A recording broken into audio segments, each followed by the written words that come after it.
What is up, fellow fans of Clash of Clans? It is your host, Galadon, bringing you, yes, another Clash of Clans record. The new number of consecutive defenses won at Legend League is now 7. That is right, Jeff from the clan USA United. Shout out to those guys. Thank you for letting me visit and check out the replays. This base right here has verified won 7 defenses in a row. And that's a skilled freeze right there, gonna say. A lot of players don't know about that, but no, to be honest, okay, we know that this does come down to a lot of luck. It's not just that this base is amazing. We've seen bases very, very similar to this in the past. But this one, for some reason or another, has won 7 in a row. Those are the images stitched together, bottom left. Jeff was kind enough to send those via email so that you can truly see they were 7 legit wins right at the beginning of the season. So you'll notice those first wins were 20 trophies. That's because the opposing player had the exact same number of trophies that Jeff did. We know that a 3-star offer would have been 30 trophies and the loss is 20. So Jeff picking up tons and tons of trophies with 7 consecutive wins. And again though, you'll notice that these are not maxed out armies. In fact, far from it. Attackers making critical, crucial mistakes, and the base, you know what? It's sound. It is a sound base. It may not be the best design ever, but it is the best base ever as of right now for consecutive wins at Legend League. So there it is. Let's check it out and get a little more detail of this base. You'll notice that again, the attackers, they're making some fundamental mistakes. And I mean, like this next set of lightnings, this attacker is trying to decide what to do with these lightning spells, and no rage, no freeze. It hurts to watch some of these. But hey, again, like I said, it's like the old saying, sometimes it's better to be lucky than good. And the percentage, I don't know, what do you guys think? Tell me down in the comments what you think the percentage of luck versus good base this is. Is it 50-50 or is it more like 80% luck, 20% good base? It's hard to say, but you can also tell a little bit from the troop levels and the spell levels of all of the attackers in the video. We do see a few maxed out troops, but not a lot. And then the defending clan castle balloons seem to do a number on a lot of the attacking units, and that does work out really well, especially when they just get in there and absolutely annihilate the heroes as they're trying to get into the base.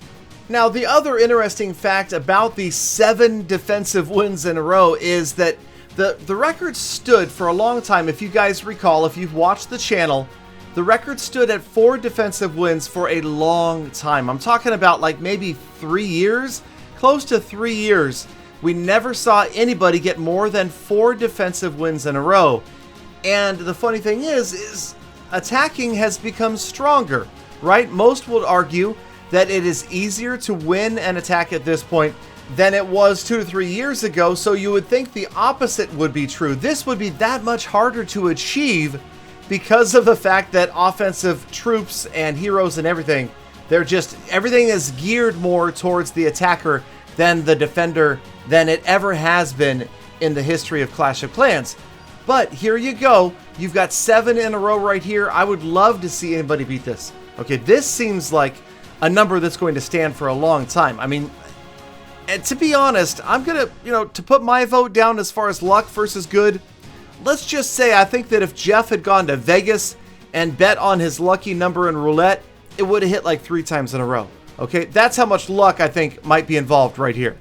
Now, of course, we've seen the box-style bases like this over and over again. It's not a new thing, but it does tend to sometimes redirect troops from the center. And again, it comes down to the fundamentals. If you're not using good spell timing and placement, if you're not funneling troops, then things are not going to go your way, okay? They're just not. You can see here on the left-hand side, the idea is to get the boulders down the center. Units are headed that way, but when you've got literally 4 layers of walls that are interfering, it can be tough to get to the town hall, and they get redirected over and over again. Can't seem to get through this last layer of walls, And then, again, like we saw in the earlier attack, watch the balloons, man. Once they get over these boulders, it is not good news. The balloons put so much damage down, and the poison spell does eventually get them out of the way, but not before they took out most of this remaining attacking force. Now there's a little bit of desperation here. You can see it, the witches. You've got the warden moving in, trying to keep the healers up, and then the rage spell. Look at the damage to the town hall, you guys. It is close. It looks for a moment like this attacker might pull it off. Okay, the clan castle has to go down, and then of course he's going to turn against that town hall. But man, Giga Tesla damage output is just, it's insane. It puts out so much damage, and it looks like it's going to be close, but not close enough. One more rage spell. One more rage on the warden and those healers, and this is a defensive loss, and this attacker would have at least gotten the 1-star for the town hall. Then, final 30 seconds. The last archer at the top of your screen does look like he's got she. It's a she, I'm pretty sure. You never know, but okay, anyway. 47%, that's as far as this archer is going to get, running out of time in an otherwise pretty good spot to grab a few more structures, and another win in the books for Jeff.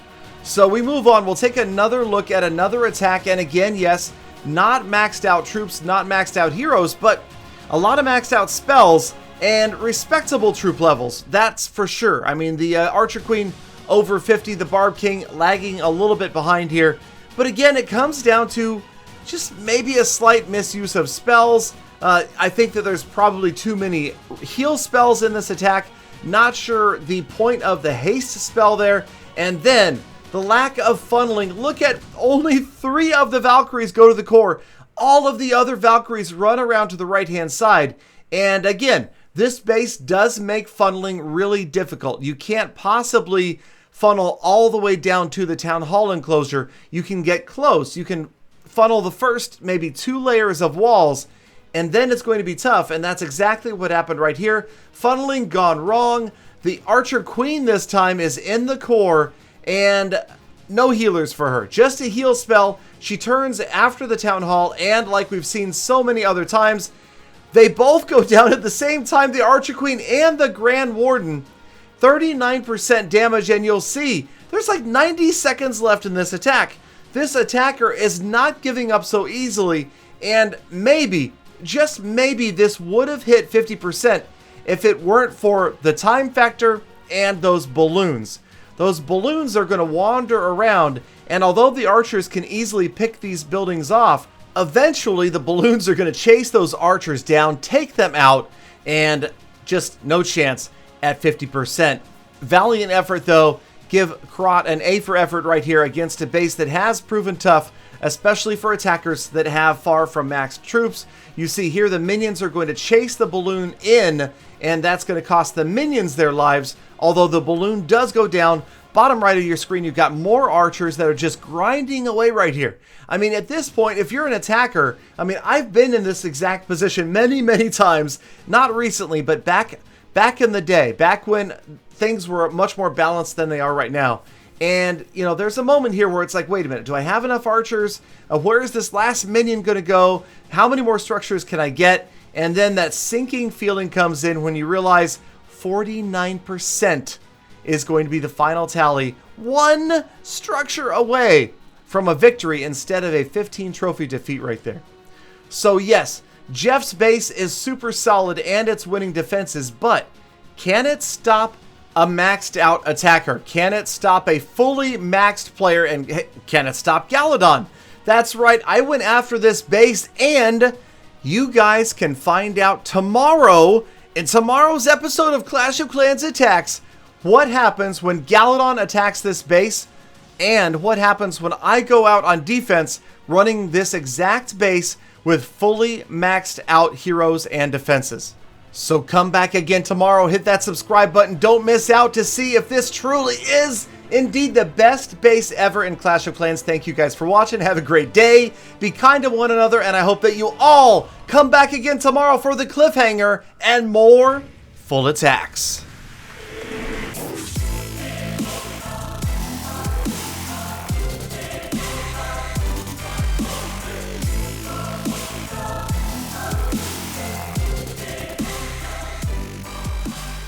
Galadon! Galadon, don't make me wait! That's not right, that's terrible!